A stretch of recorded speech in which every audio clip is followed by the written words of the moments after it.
啊咁啱，我就叫杯熱咖啡，個朋友就叫熱奶茶，佢唔飲，我叫佢叫埋，所以我開始嘅鴛鴦咧就叫煙咖啡加奶茶變鴛鴦啦，益自己啦。而家係等嘢食，試嚟咗3樣嘢，等埋嚟齊就可以食啦。開起飯先啦，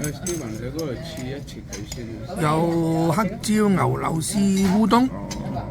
呢個就係牛腩飯，有日式咖喱豬扒飯。你想我叫嗰個？好啦，哇，好多好多餸，又係滿漢全席。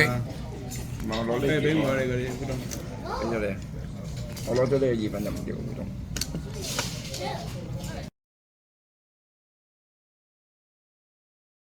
哇！friend 好客氣，我都唔愛麵包，咁我變咗整個蛋治食下啦。好有呢啲懷舊嘅意思，蛋治真係蛋治啊！